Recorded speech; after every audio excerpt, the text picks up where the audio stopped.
Hello, everyone. It's time for Vanished Chicagoland Stories, the podcast. I'm your host, Pete Costanis. This is episode 200, season 8. Today's date is February 19th, 2023, and welcome to the show. And this is a very special show because we reached the 200th episode. Wow, that's amazing. I started this podcast in March of 2021.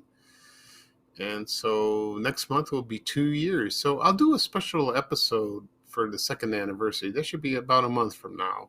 And that would be a lot of fun to do. It's too early to think of when I should put together. So on this special episode, I will talk about one of our favorite TV shows growing up in Chicago as children.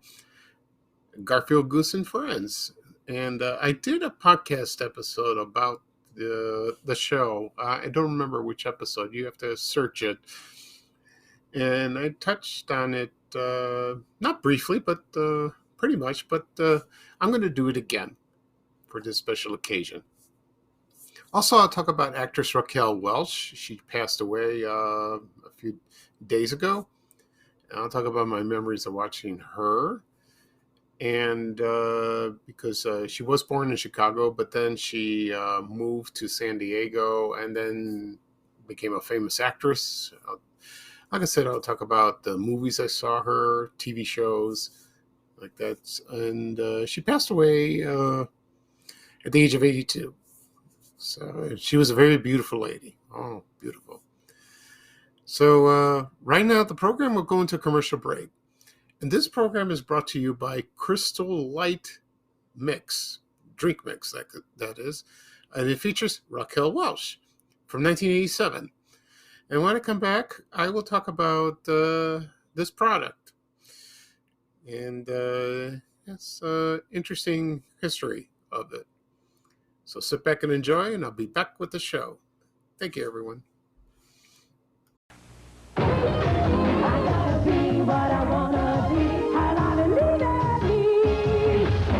Terrific. Let's break. Am I thirsty? Is that okay? It's a beauty. How about a Diet Pepsi? No, thanks. Diet Coke. Are you kidding?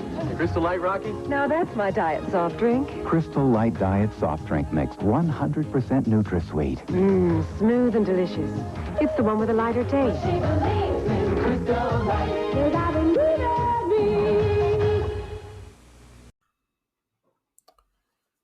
Okay, everyone, I am back. I hope you enjoyed the commercial for Crystal Light Drink Mix. This product was introduced in April in 1984. Well, actually, it was introduced in 1982 as a test market, but it was released in the public a couple years later by General Foods. And now it's still around, but it's now sold by Kraft. And it came... it came in lemonade first, and I remember the commercials very well during the 80s because the first commercial was shown with not just Raquel Welch. It was with actress Linda Evans, who played Crystal Carrington on TV's Dynasty.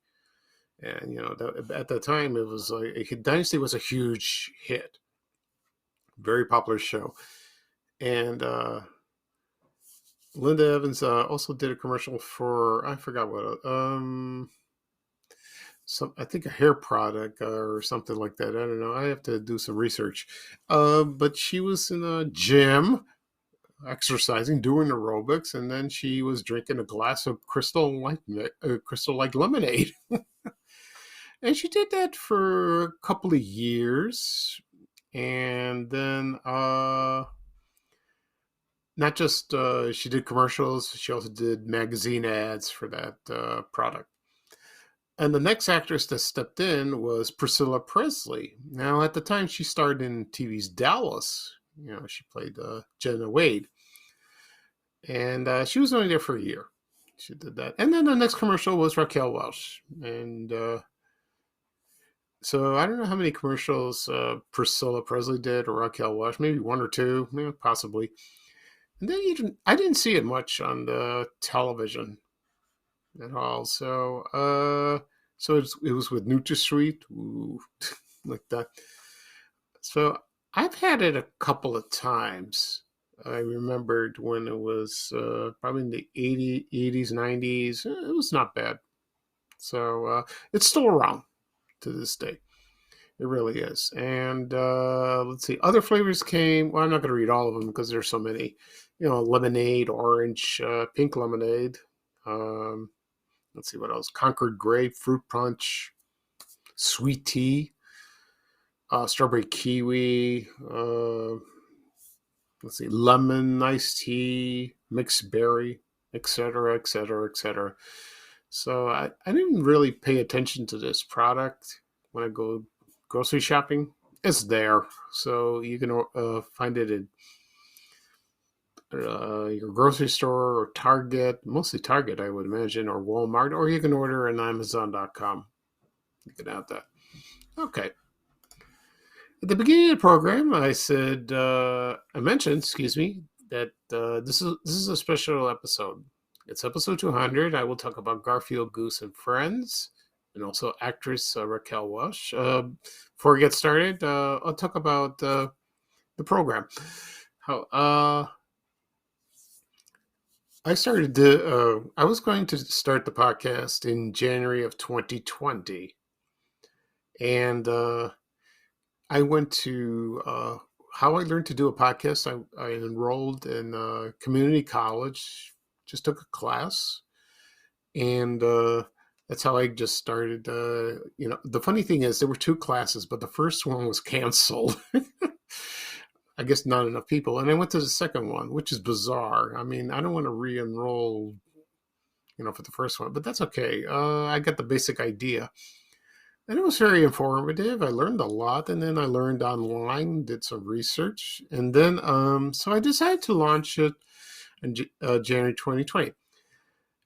As a lot of people know, that didn't happen because I was diagnosed with prostate cancer in December 2019, and that put a hold on it.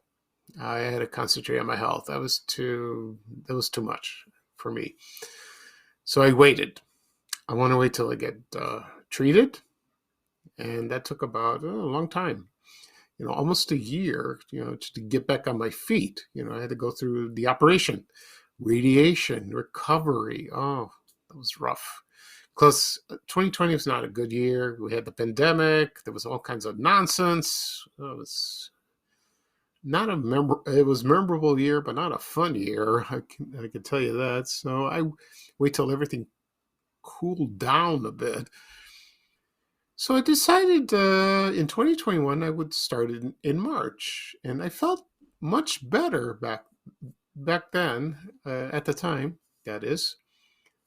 So I launched the first episode. I was very nervous. I never done this thing in my life. Never. I am nervous. Even I'm all by myself. I'm talking to a microphone, but I feel like there's people around me. It's all in my head, but it's not true. So I did that, and it was a little rocky. You can hear the first episode. That's like a pilot.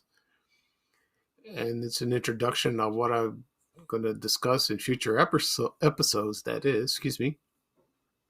And as time went on, I got more confident, more comfortable. I'm still nervous now and then. And I thought of more topics to discuss. I talked about department stores, restaurants, places that no longer are in Chicago, and also public figures, that, like local newsmen, weathermen, hosts of children's shows, stuff like that. I did a 4-part episode of Bozo Circus where they're for the 60th anniversary. That was in September 2021, which was very popular. And I'm still getting requests from people. Why don't you talk about this? Why don't you talk about that? And I will, but there's so many. But sometimes I have a writer's block, well, like a podcast block in my head. It's called like writer's block, and I'm trying to think what I should talk about next. And I have to calm down and see, because I don't want to do a podcast every day. I do one usually on Tuesdays. If something comes up, I would do it another day, and usually on the weekends, Saturday or Sunday. I would do 2 or 1, because I have another podcast called TV Oblivion, and that's about old TV shows that are rarely syndicated and totally forgotten. So that's a separate one, and I started that one. I'm not sure when I started exactly. I have to look it up.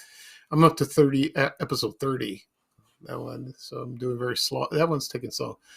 As for Vanishing Chicagoland Stories, it took a while to catch on, to gain an audience, and it has somewhat. A lot of people are discovering it, mostly from my friends, relatives, people I went to high school, grade school, high school, places I went to work. I used to work with. Also, the media, people that I talk to I communicate through Facebook and Twitter. They've told me they like it. Some people told me they don't like it because I do a lot of I do, but I'm nervous. So, but a lot of people like it because that's the real you. You don't sound like a robot. You just don't. You don't read word for word, but whatever comes to mind. And that's natural, very natural indeed. And that's pretty good of that. And I intend to continue, for the next episode, which will be 201. And it'll be a new season 9. Yeah, that'll be a lot of fun.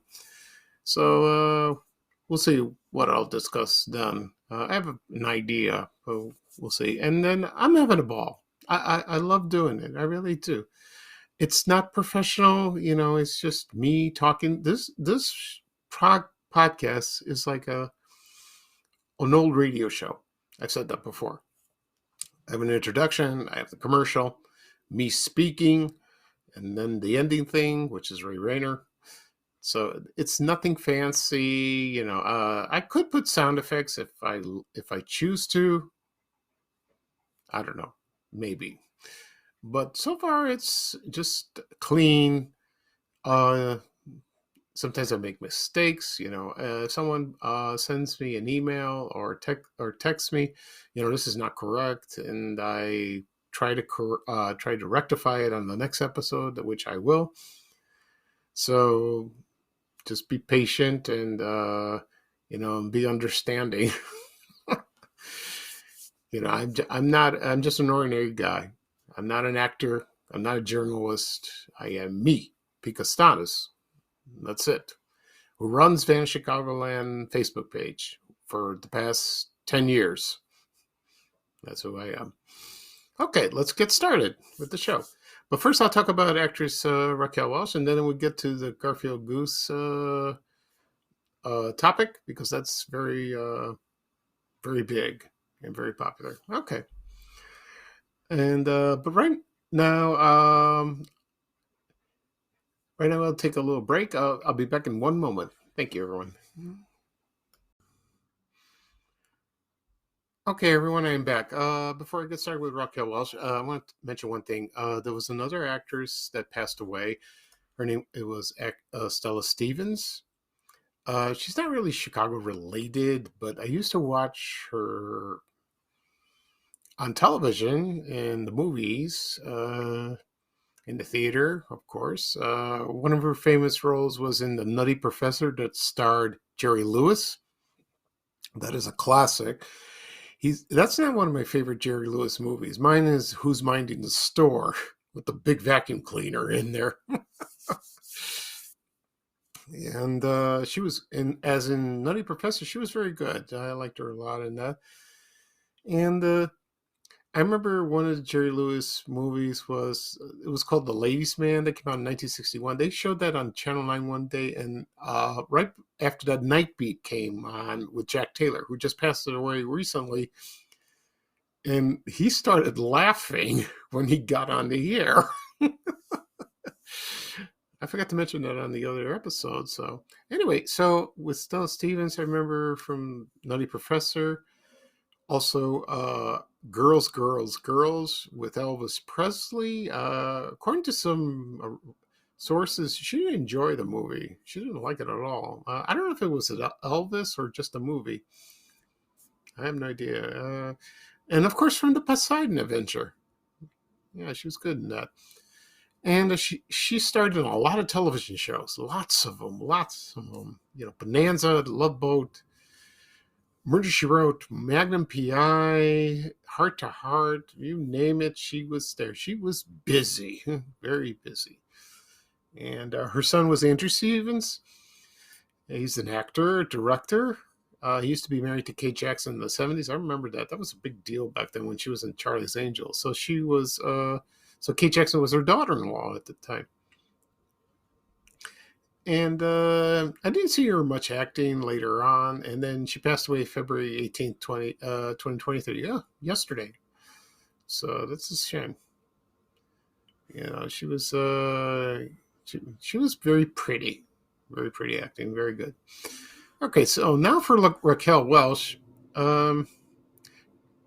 She was born Joe Raquel Tejeda.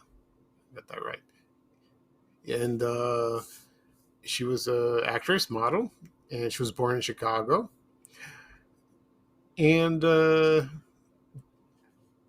father was Bolivian, and her mother was English. And then they moved to San Diego, and she was 2 years old. I don't know where in Chicago she lived. I have no idea. I don't know, north side, south side, who knows exactly. And she probably didn't remember much about Chicago that much. And she started acting, and she got bit roles. One of her first roles was on the sitcom Bewitched, and she played a airline stewardess. But you didn't see her face; you only saw her back. And I remember that episode. And she did other acting roles, and then her first movie was. Not her first movie. Actually, her first movie was A House Is Not a Home from 1964. And then Roustabout with Elvis Presley. She was in that. And I saw this movie, and she was dancing and singing. It was a lot of fun like that. And other roles she was, besides Bewitched, on television, McHale's Navies, The Virginian, and she was on the Hollywood Palace as the billboard board girl, excuse me, and a presenter. She auditioned for Marianne on Gilligan's Island, and she didn't get the role. Dawn Wells got the part. And then next she starred in a beach movie called A Swing in Summer. She did that. And then her first movie was Fantastic Voyage in 1966, and that made her a star. Also, what made her a bigger star was in 1966 was 1 Million Years BC, and that was I've seen the movie maybe once or twice, and well, it's not Oscar material, but it was good, and that put her on the map, you know. And she became a pinup girl, just like Farrah Fawcett at the time. Then she starred more movies, and then in the 70s, she became very famous. There was a movie called Fathom FATHOM from 1967. I remember this movie. They advertised this on Channel 9 and WGN TV all the time, and I watched that like at 10:30. And she was great in that. And let's see what else. Then she was in Lady in Cement. Also, 100 Rifles that starred Jim Brown, the football player, and Burt Reynolds, and like that. And also Myra Breckenridge. That was a controversial role. That really was like that. And there were more roles coming up. One of my favorite movies was the Kansas City Bomber. I liked that one. She was great in that. And let's see. And then the Three Musketeers. And then she did some more. She did a few television roles. She did the Muppet Show. She did. She was in an episode of Mork and Mindy. I remember that one. That one was hilarious. And let's see. But I remember one TV movie she played. It was called The Right to Die. She was stricken with Lou Gehrig's disease, and she played very well in that. I liked her a lot in that. Also, the last role, well, not the last, she was also in Seinfeld. It was the episode in season 8 finale called The Summer of George. I saw that. Also, one of my favorite roles was she was in the sitcom Sabrina the Teenage Witch. She played one of Sabrina's aunt. She was only there for one episode. I wish she came back because I liked her. And then she came, she did some, and she performed on stage. She did that. She did Victoria. She did Woman of the Year to fill in when Lauren Bacall was sick.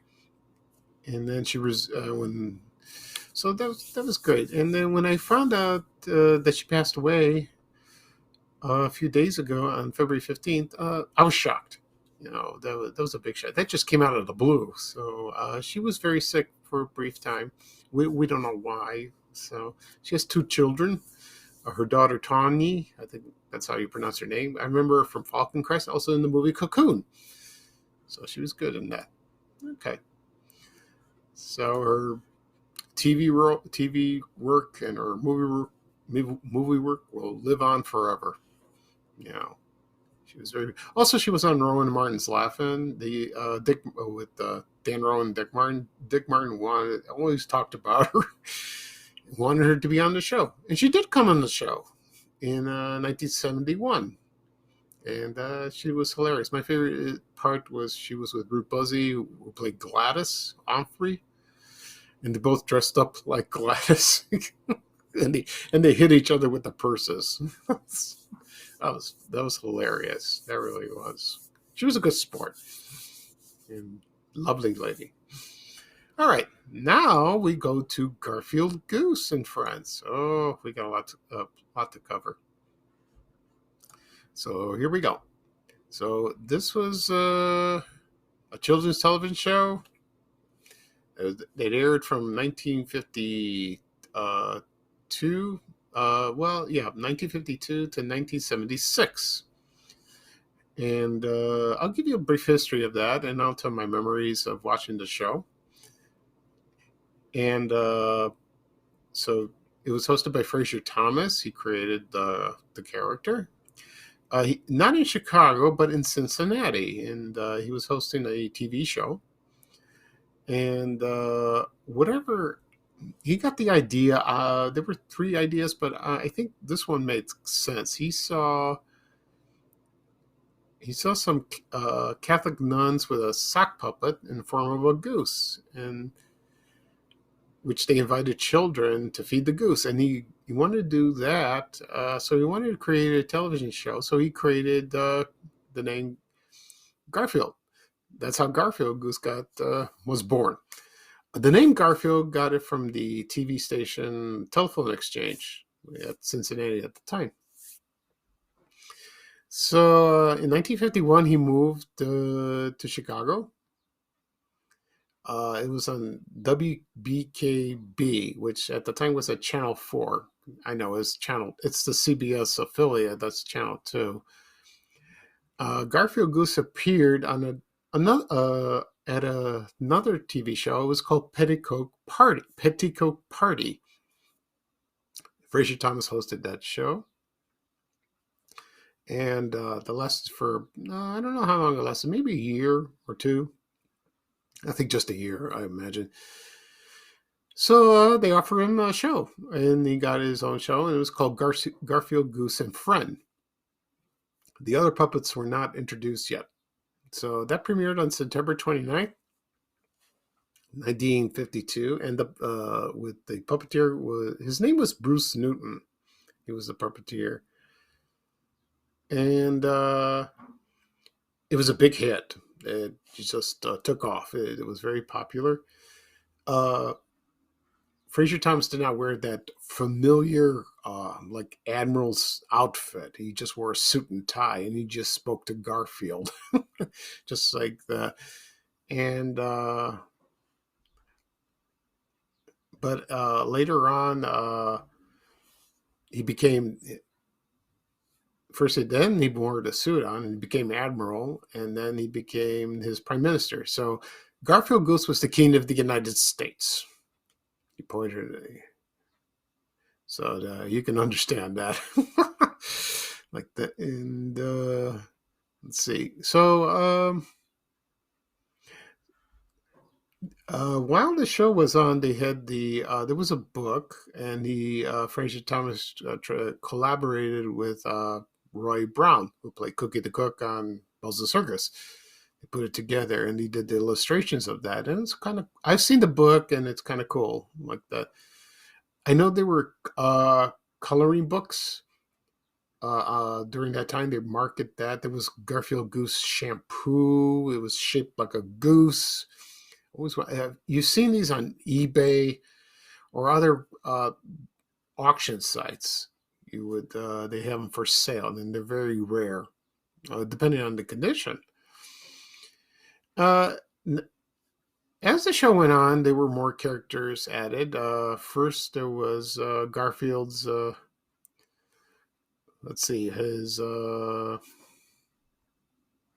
Let's see. Well, he had a nephew. His name was Chris Goose. You know, so I get confused because there's a Gus Goose, but Gus Goose is Donald Duck's cousin. So I always get that. That's not him, like that. And they were from a town called Goose Jaw, Saskatchewan, loosely based on Moose Jaw, Saskatchewan, and wintered at Goose Bay, Florida. Isn't that funny? Like that. There was a character that appeared earlier. It was a monkey. His name was Geronimo.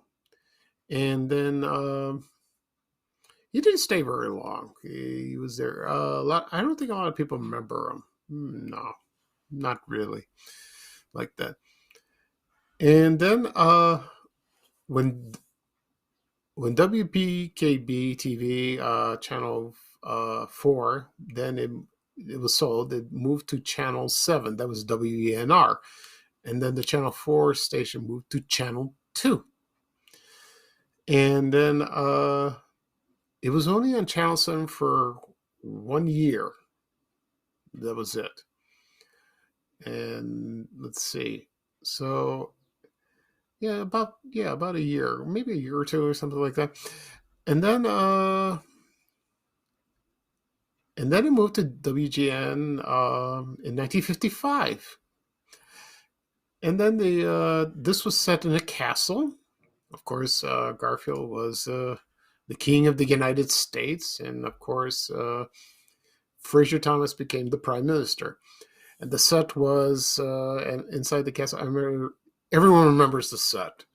Everyone does. It was, so Fraser Thomas sat down, and there was the counter, like that, or a platform. And then the beginning of the show was, you would say hello, everyone, and then Garfield would pop up, and then he would just clack with his beak and his bill.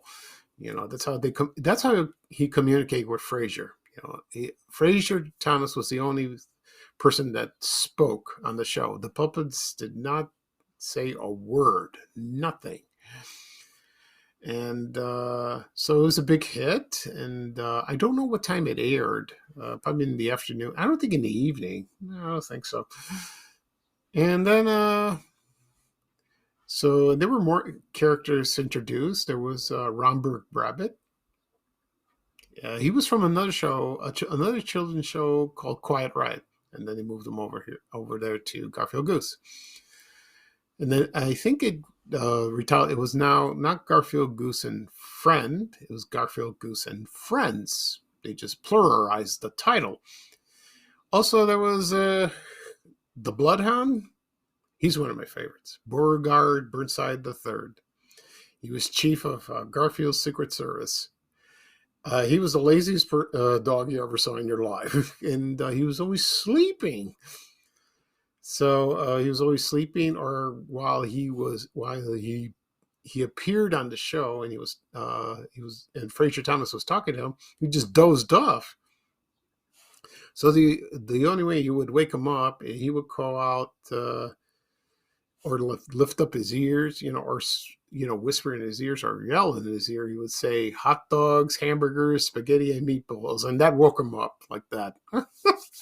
I love that part. I loved that. I really did. When I looked when I was growing up and watching the show, I was looking forward to see Beauregard and waiting for him to fall asleep.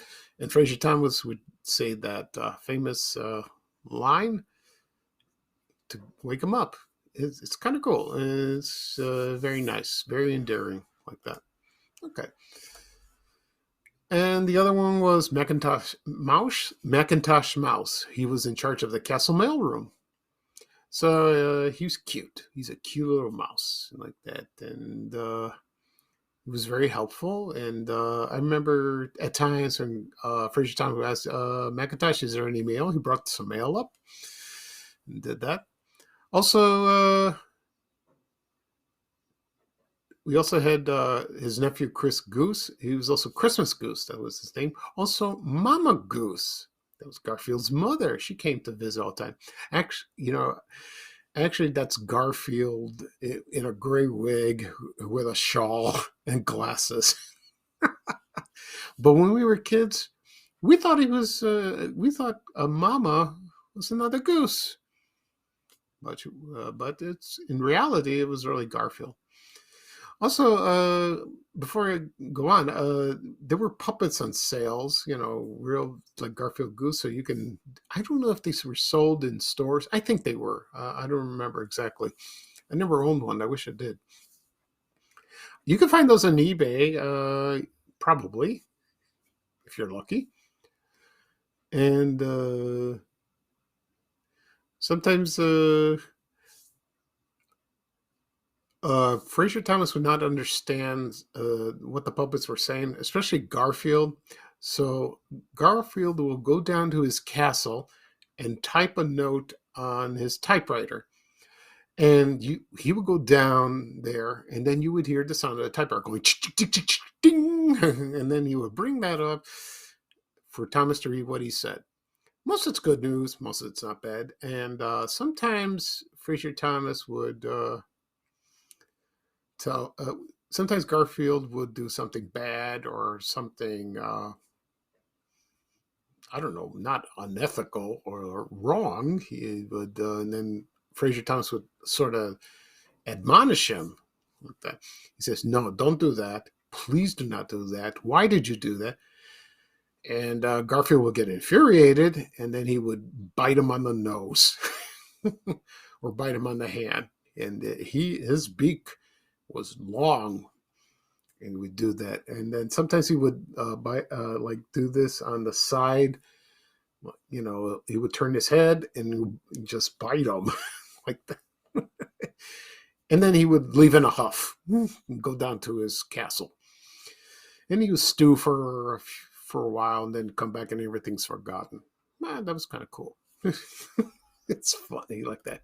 Okay, right now I'm going to play the introduction of Garfield Goose. This is the theme song, and this features Mama Goose. And this is courtesy of the Museum of Chicago Television, Fuzzy TV by Rick Klein. And this is Fraser Thomas talking to Mama Goose. And they're discussing about the weather. So after this is played, I'll talk a little bit more about the show. Thank you, everyone.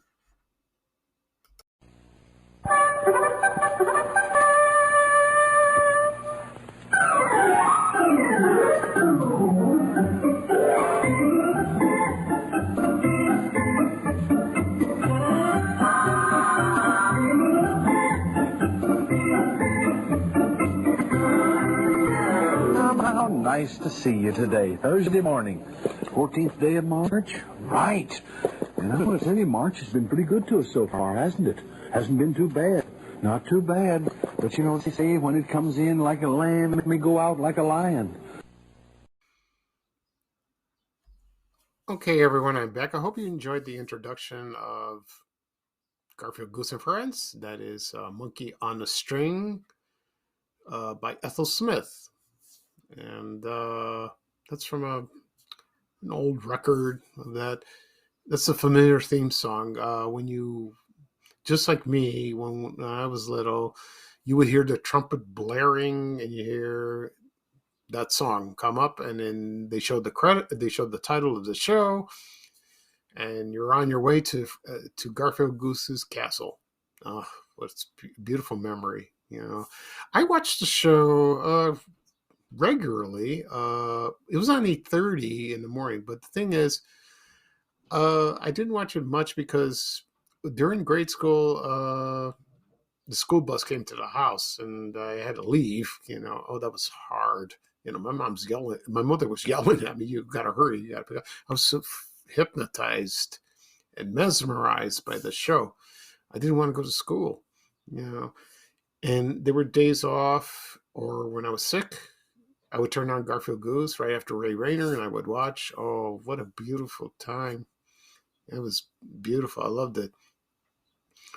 And after they played the theme song, then Fraser Thomas you say good morning, hello, and then either Garfield Goose was there or Robert Rabbit, whoever it was, and he would describe what's going to be on the show today, what's on the schedule. Some of the segments he had was let's see. Oh, okay. He had here's one a lot of people have forgotten is the magic hands, and they were like a pair of hands.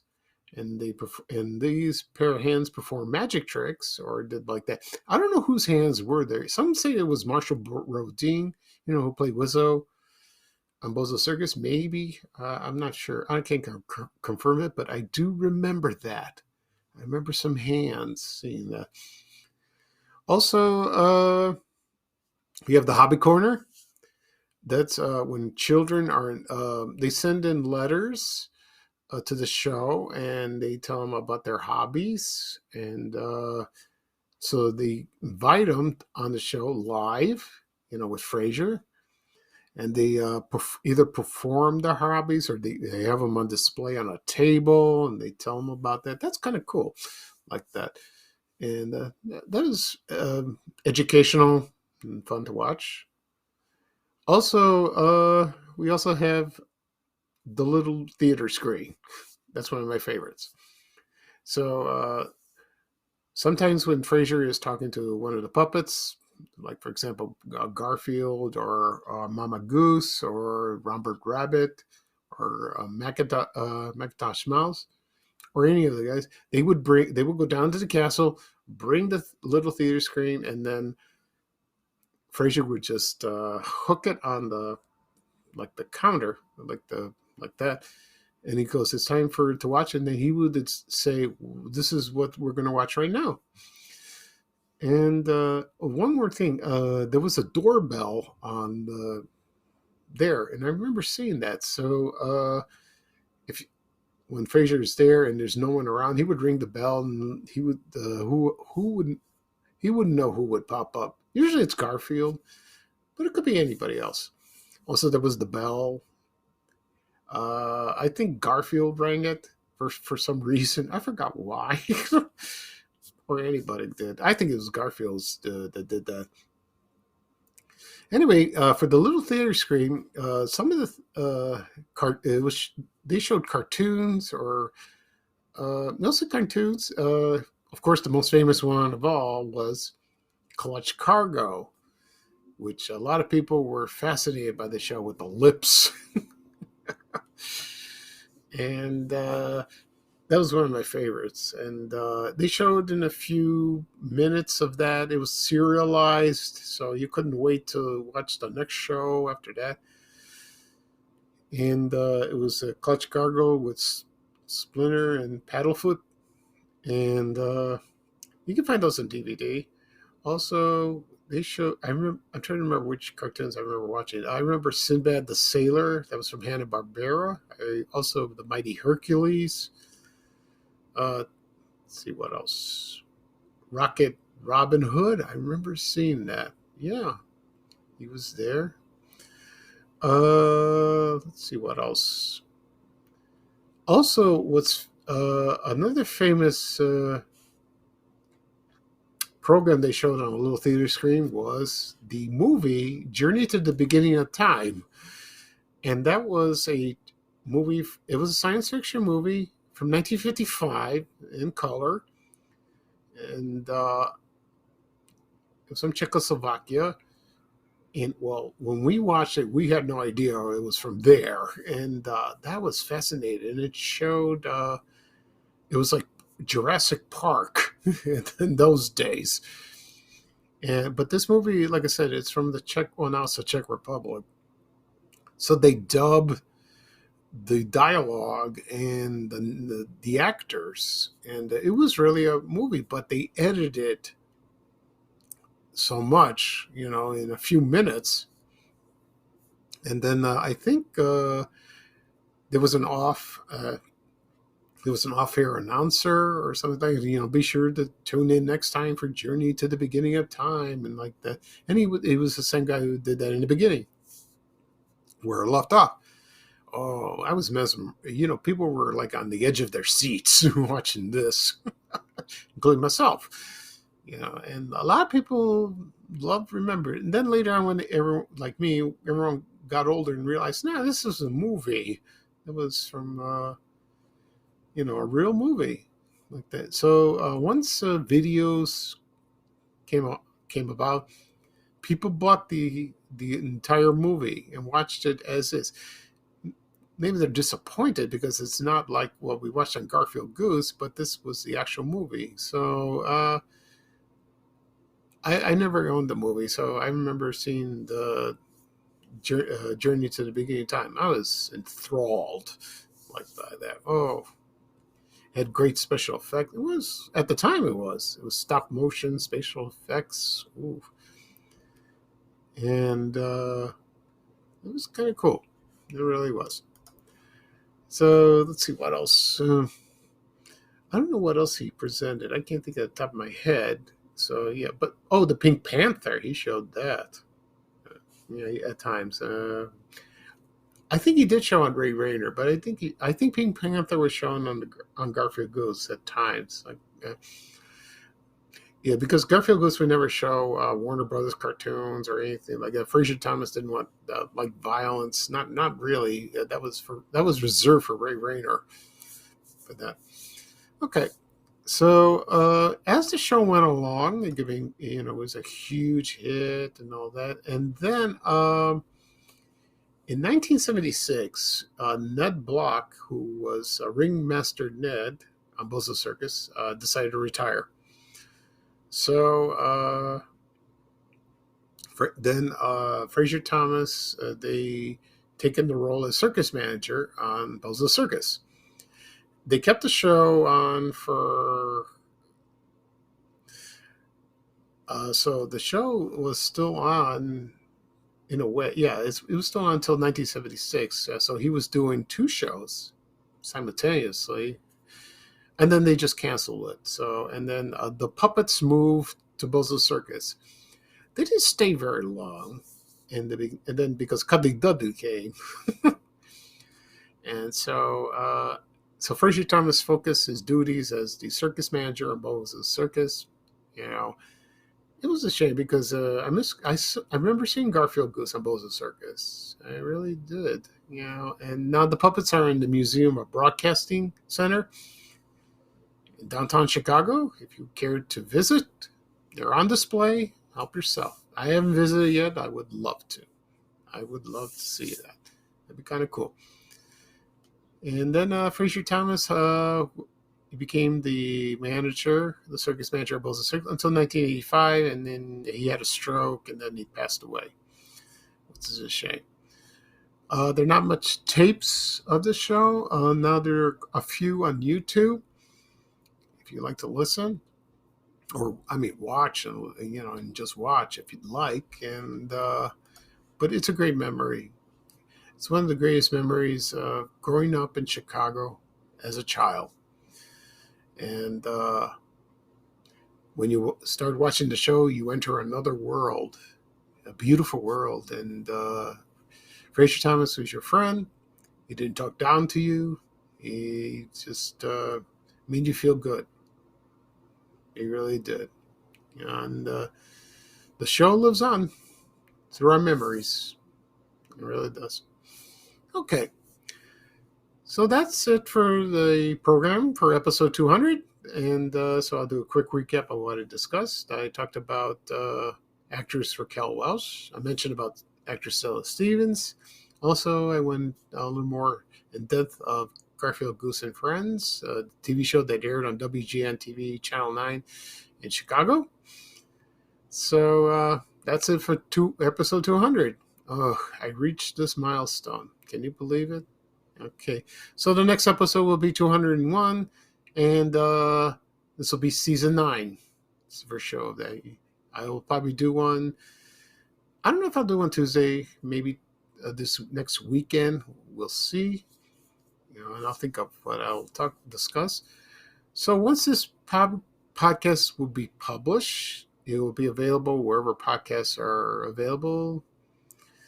Apple Podcasts, Google Podcasts, Spotify, Breaker, Overcast, Amazon Music. A lot of people have commented, where do I find where do I find your podcasts? And I will post this using YouTube when I get it ready this afternoon. So you can click on Facebook and Twitter or any social media account I have. Also on my blog, Vanish Chicagoland blog, it'll take you directly to YouTube. On my YouTube channel, which is Vanish Chicagoland Stories. Maybe I'm going to try that. Maybe it's easier that way for most people.